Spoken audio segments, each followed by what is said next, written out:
got barbecue back there, and you didn't invite me. Hurt my feelings. This week on Trending Fantasy, Mitch and I are going to be talking about our top 5 incoming rookie running backs. The rookie running back hype, Mitch, it's real. It is real. Hit me with number 1 for you. Yeah, it's Ashton Jeanty, of course. It's the same for everybody. And the reason why I want to bring this up is because it matters in startups right now. It matters in just doing these mock drafts that we're doing when you're trading for the 101. The 101 is going to keep gaining value. And for anyone who isn't big in the college front, Ashton Jeanty, I think the easiest way to describe him is you could watch the Lions play. He is like the perfect combination of Jahmyr Gibbs and David Montgomery. He has like their posture, like him and Gibbs have the exact same setup pre-play. It's so funny how they're the exact same, but he has a little bit more power than what Gibbs has, but Gibbs is a little bit faster. So I think he gives you everything you need. He's a pretty much 3-year starter at Boise State. He caught a lot of balls last year, so his receiving game's completely fine. I think where he's going to go in the draft is going to make everyone hyped up even more come May. So this is like the easiest locked-in running back 1. This is like the Bijan, Saquon Barkley type prospect coming in. I would be very interested to know if there is somebody that genuinely does not have Ashton Jeanty as their running back 1. Like, I know you might see some things on X or some conversations on Reddit, but I would be very interested to see that. He's going to be a top 15 pick in the NFL draft.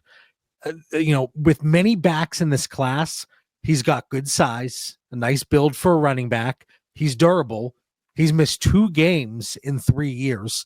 Elite usage on the ground, almost 5 yards per team rush attempt. His best season in college. That's top tier. Looking at max season numbers, almost 20% reception market share, 18% receiving yard market share, 25% receiving touchdown market share, 6.5 yards per carry throughout his career. He's going to have good speed. He's going to have the speed score based on his size. You saw in the Penn State game, he's got contact balance is going to be something that's thrown around a ton with Ashton Jeanty. You could pick, nitpick here and there, but overall, again, I would genuinely like to know if somebody does not have Ashton Jeanty as their running back 1. Mitch, you're running back 2 in the class. Oh, real quick. I just want to say with Ashton Jeanty, he walks into the league as Dynasty running back 3, like at worst. I'm not going to blame anybody if they end up having him a little bit higher because that's what kind of prospect he is. I personally have Gibbs and Bijan higher than him. Like everyone has like Saquon there. I will take Jeanty over Saquon in all the leagues. And that's just an age thing. That's not a Saquon is a bad thing. I locked in running back 1 in the class, and thanks for reminding me how we wanted to format this because I jumped the gun. I was excited to get to number 2, but the only 2 running backs I have clearly above him from a veteran perspective, you hit the nail on the head. It's going to be Gibbs. It's going to be Bijan. And then I have him here with Devon Achane just because of the explosiveness. And then overall, so running back 3, 4, wherever you want to have him there, I have him in the overall 21 to 30 tier. And that's in 12-team Superflex, 2 PPR for tight ends in that format. And that's the baseline format I have in my cross-positional tiers that are available at ddfantasyfootball.com within the DD Discord. Now, I jumped the gun. Give me your running back 2. And I can say these are Mitch's rankings, but we're pretty much in lockstep. Yes. But if I say they're Mitch's top 5 and something doesn't pan out, oh, that was Mitch's. Anyway, Mitch, you're running back 2 in this class, and then we'll talk about him where we have him for, in rookie drafts, and then also the running back position in general. Yeah, and the best part about that is John gets all of his statistically, right? You get it prospect-wise, you look at it that way. I got all mine by watching all 22. So this is how I ranked them. So for both of us to come together and agree on all these, I think it's going to work out really well. But my running back 2 is Omarion Hampton out of North Carolina. I think the first thing that jumps off the film to me is he is just a powerful running back. I mean, watching him play, it is fun.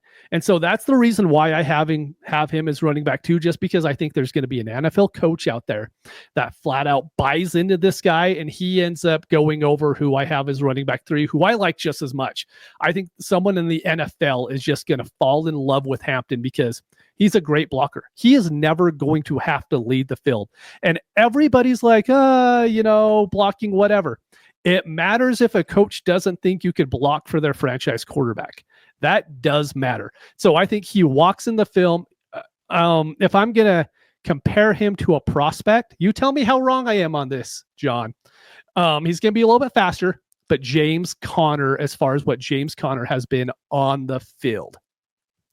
I mean, I could see that. Yeah. I think that's a fun one.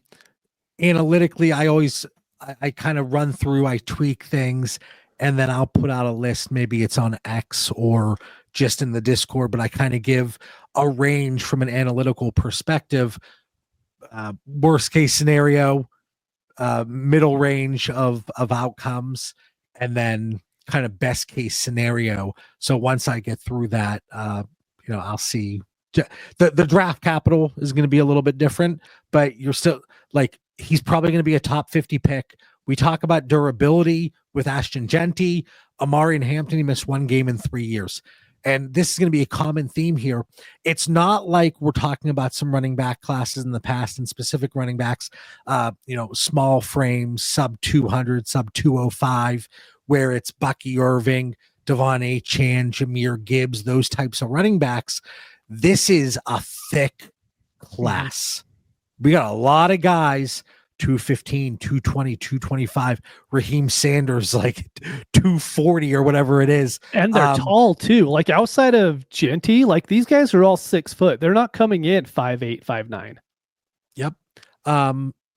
Only one player on your list here in my top 6, 7, 8 that's sub 205. But again, we'll get to him here shortly.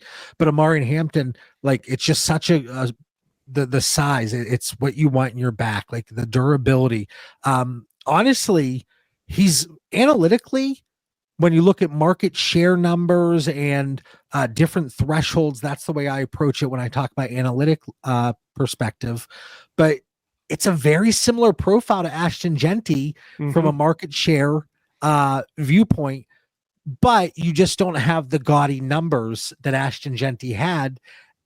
But you could point to the difference in the level of competition. Yes. Ashton Jeanty being in the Mountain West, a little bit different. I think that's going to be I don't want to say knock, but I think that's something that's going to come up in conversations. Well, I'm a little concerned with Ashton Jeanty because of the competition. The kid can play. I'm a very analytical person, but you can see the kid can play, and you saw that against Penn State. If that was, you're looking for stiffer competition. So Omarion Hampton, where are you? Because I know co-managed leagues are going to be a wild ride with you and me. Yes, they are. If we have the 102, 103, 104, because at this point in the draft, we view things a little bit differently. But where do you have Omarion Hampton? 12-team Superflex tight end premium. So I'll tell you my top 5. You have Gibbs, Robinson, Barkley, A-Chain Hall. You fit Jeanty and Jeanty. You put Jeanty in there, and so you have. I like Jeanty. It sounds very Jeanty. fancy. It's the Utah trying to make the Idaho and Boise State guy, just sound a little bit better. Yeah, but so that's 6 running backs. I think he's right there. I know there's a lot of people that have Bucky Irving there, Kyron, Jonathan Taylor, I love, but I think he's going to walk in and be right there next to those guys. So he's going to walk in easily as a top 10 running back. I have him in the running back 5 to 9 tier. Yeah, and that's fair. That's with the fancy Jeanty coming in. I might just keep that. Yeah. I like it. But no, Ashton Jeanty, and then we talked about Bijan, Gibbs, Devon A. Chan. all being tiered above, separate tiers, but still above. And then I have Omarion Hampton. I have him with, as crazy as it sounds, with Breece Hall, with Jonathan Taylor, with Saquon Barkley. Like Saquon's going to be one of those unique players until he just falls off a cliff. Yes. Like you just ride it out because it's so, just the production, obviously, that he gives you. And, so that's the one, like if you want to bump Saquon kind of below Jeanty and Achane, but above Hall, Taylor, and Hampton, I get that. But I'm in that 5 to 9 tier. And then overall, 30 to 44, 12-team Superflex tight end premium. So where do you have Omarion Hampton in rookie drafts? Let me click. I have him right now as the 104. Okay. But he can move up. He can move up. It's just because I do have Shedeur Sanders over him because he's the only quarterback that I kind of like in this. Well, I'll just say he's the only quarterback I like in this class. So Big Tet Daddy, he got Ted. I do have Ted above him. We'll talk about Ted at some point. I mean, we'll break down the wide receivers. And, we're gonna have some comments in the YouTube chat over it. I'm pretty sure. I'm sure. All right. So again, giving you some of the fantasy, the dynasty take on it from the position and in rookie drafts.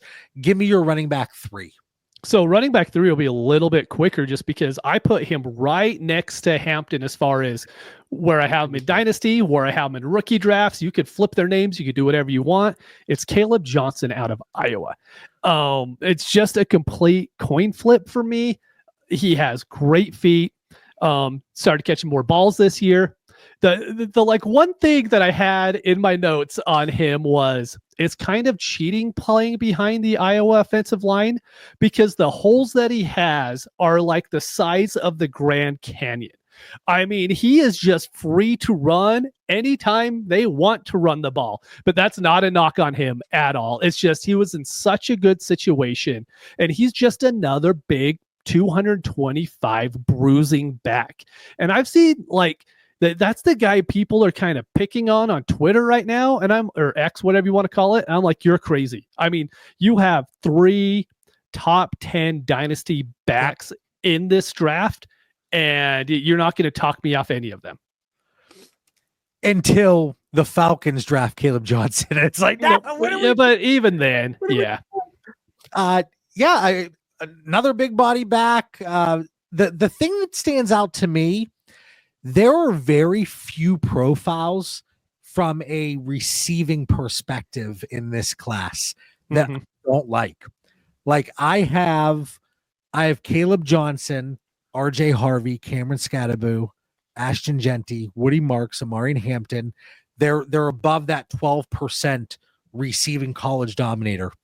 And then you have Raheem Sanders, Tootin, Giddens, Neal, Ollie Gordon, TreVeyon Henderson, Quinshon Judkins, Dylan Sampson, Jordan James, Jonah Coleman, but the guys that like still hit the threshold I'm looking for, like not necessarily off the charts, but good enough. Like this class, it's an impressive class top to bottom when you incorporate the receiving numbers and their involvement in the market share perspective. And then, looking at the projected 40 times, like Kaleb Johnson's still 4.5-ish, Jeanty maybe 4.45, Omarion Hampton 4.45-ish. Like now, are we going to get somebody that's going to put up that Kyron Williams type number? Like probably Hopefully not. It happens almost every year. Yeah. But Audric Estime was, just don't go to Notre Dame and don't be slow. But I'm right there with you with Kaleb Johnson. I have him and Omarion Hampton, same tier, top 10 dynasty running backs off the bat. I would take either over James Cook, Josh Jacobs, Kenneth Walker, Derrick Henry, Bucky Irving, so on and so forth. Like even Christian McCaffrey with that explosive ceiling that he has. Like I'm taking all three of these backs over these guys, no problem. So Kaleb Johnson, is it fair? Like 105? Yeah. Yep. Right there. Right next to him. Flip them back and forth, and they'll probably end up moving up more than likely. We'll see how that goes as the draft process moves along. Yeah. And then just to reiterate, there's only 29 players that I clearly have over Omarion Hampton and Kaleb Johnson. And then there's a tier of like 15 guys that they're included with. You look cross positionally, somebody like a T. Higgins, somebody like a Jackson Smith and Jigba. Yeah, you can give a little bit here and there, but overall, that's kind of where I am. Now, running back 4 is where the class kind of will branch off different ways. And I got to say, Mitch, you broke the news to me earlier today. It was a crazy day at work, but I'm not kidding. I was genuinely upset that Nick Singleton is returning to Penn State. Katron Allen returning, but Drew Lark, the expectation was he was going to return. He's returning. But Nick Singleton, I had him as my running back 4 on the one quarterback rookie mock draft that Ray, Scott, and I did. There was some negativity in the comments on my love for Nick Singleton. But now I look ahead. Now we look ahead to 2026 and, a strong profile. But again, I bring him up because he was at 4 for me and I had to pull an audible. I had to call an audible at the line of scrimmage. So Mitch, running back 4 for you in this 2025 rookie class, hit me. Yeah, this will be the one to where I probably differentiate from a lot of people. And I have Dylan Sampson here, 5'11" out of Tennessee. When you watch him, like he's a complete back to me. He's a powerful, smaller back, but his quickness to hit the hole is amazing. His jump cut is legit. I think he's actually going to test as one of the best backs in this class as far as like the higher profile guys. I think he's going to test off the charts. And I think like I am very firm that this is my top 4. And we'll see as the draft prospects go. Things can change. But as of right now, I'm very happy with Dylan Sampson being that high. And there's really no drawback to these guys. I mean, I'm looking for, hey, do they have bad feet? Do they have linebackers that catch up with them when they start to pull away? Do they not dare take on a linebacker that's blitzing? No, all these guys do it so far. And so I love all 4 of these backs. The next one's to where it gets a little bit harder for me. Yeah, it's again, I talk about the size of this class, and Dylan Sampson is the one that, and again, not to say that, I just rattled off Bucky Irving, Devon Achane, Jahmyr Gibbs, like size. I want to say size doesn't matter, but this isn't a trending fantasy after dark here, but I digress. Mitch is like, get to your point. 5'11", 201, but Dylan Sampson, Tootin, those 2 guys, I think they're both sub 4.4. Yeah, I think so. That Dylan Sampson is going to be a riser for people, and I don't have him quite in my top 5, but we have kind of honorary mentions. He would have been 6 for me right now. He's my running back 6. So Dylan Sampson, where would you have him in rookie drafts? Again, just to reiterate, 12-team Superflex, let's call it 1.75 for tight ends. Yeah, he's right around that 110 to 112 for me because and Travis Hunter's kind of the one that you have a hard time with if he's going to be above the 110 or if he's going to be lower than the 110 because of how you see NFL teams using him. So that's kind of the breaking point. But I say right around the 110 is a good spot for the running back 4 in this class. Okay. And then within the position, compared to veterans, where would you have him within the running back rankings tiers, however you want. So right after like the top 10, you have Chase Brown, Kenneth Walker, Derrick Henry, Christian McCaffrey. Like he belongs in there. It just depends on how you're attacking it. Are you going for the immediate production with Henry and McCaffrey, or do you want to go a little bit younger than what a Chase Brown or Kenneth Walker is at this point?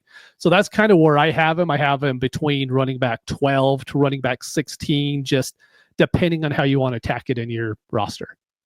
So this is the one.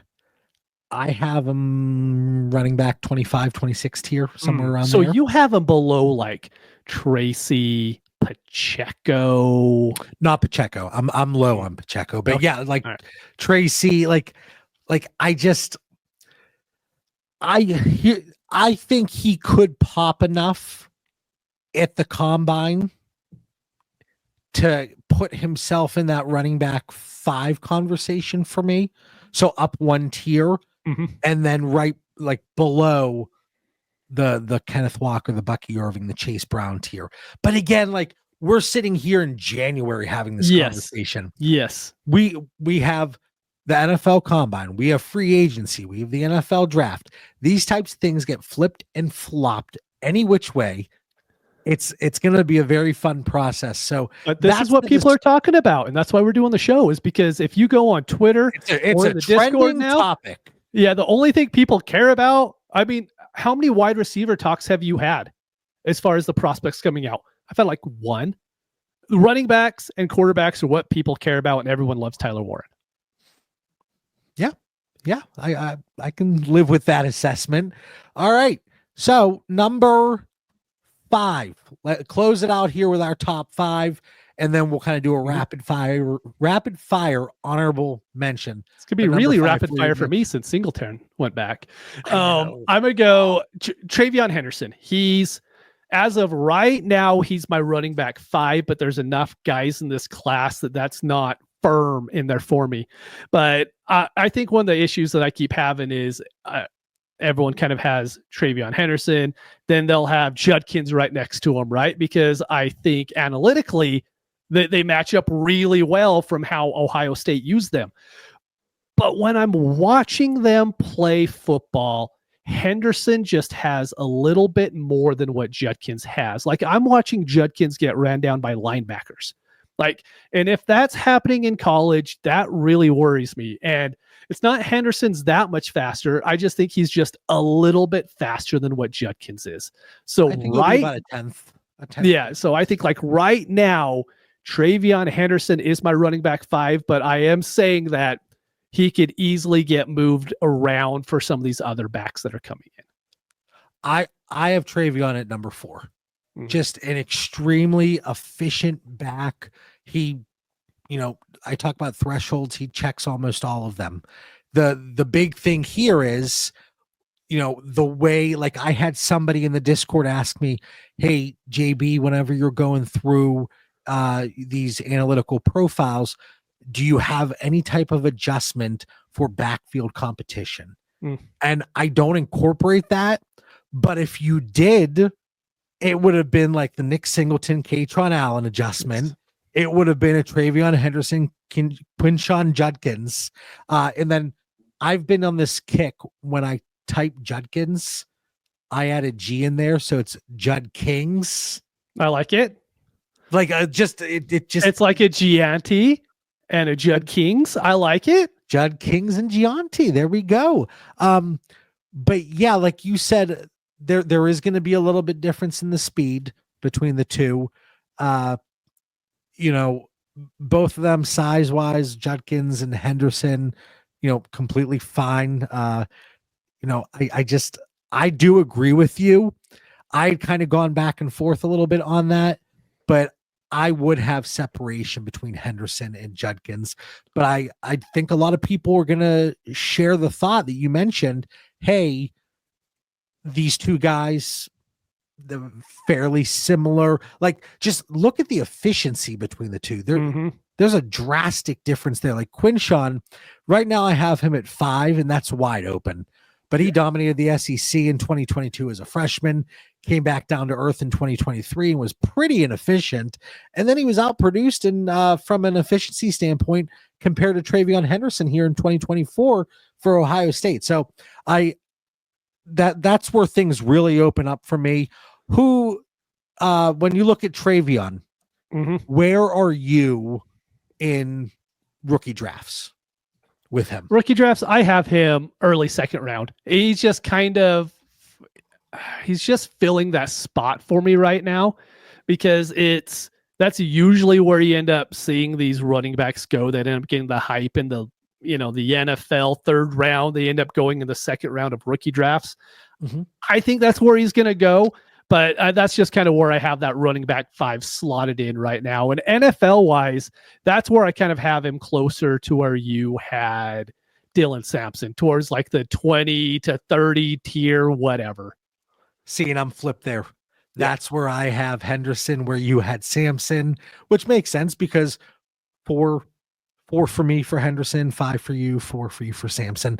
But I would take Henderson blindly today over Tyrone Tracy. Again, thinking like the pick, but I'm a little bit higher on Henderson there, coming at my running back 4, and giving you the additional context there into which tier. But yeah, I'm with the Chase Brown-ish territory. All right, so you have one honorable mention now, and again, it should be 2, but our man Nick, he went back. Yeah, it said late round favorites, and so this is a late round favorite. Yeah. Jordan James is just fun to watch, man. Like, I don't even know if he's going to end up going in the 5th round. More than likely, he's not. He's probably going to be one of those 6th, 7th late round flyers. But I just love watching the kid play. Like, he's super quick. He gets the ball in his hands. He's gone. He's kind of like everybody at Oregon, right? That's just kind of how they play up there. But Jordan James is kind of the one guy. He's like that late round guy that I'm really excited to see go to the combine and just see what the NFL people think about him. For me, I have Dylan Sampson, which we already talked about. Cameron Scadaboo. See, I didn't list him because you had him. I'm like, I'll let John talk about him. Like, I got some backlash here on a comment on the one quarterback mock draft that we put together, and I labeled Cameron Scadaboo as the flavor of the week, and somebody took exception to that, and I can appreciate that. But he has been a riser, and honestly, I'm at the point now that I think he gets day 2 draft capital. I think it's going to be later day 2, but he's another one like Cameron Scadaboo. Like, he's going to give you enough speed, maybe like that 4.5 range.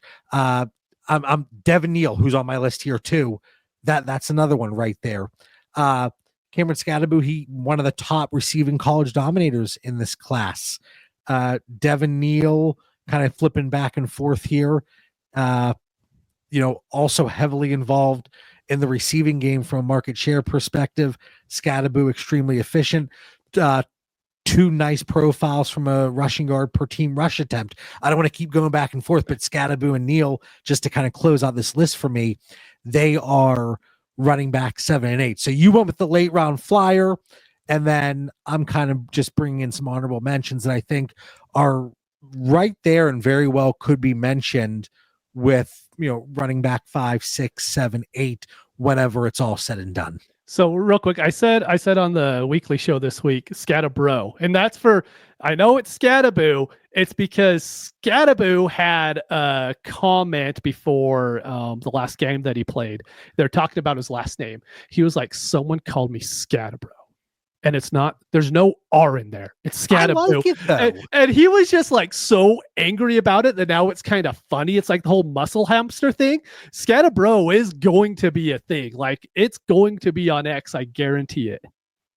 Yeah. I didn't even catch that, honestly, whenever you said it.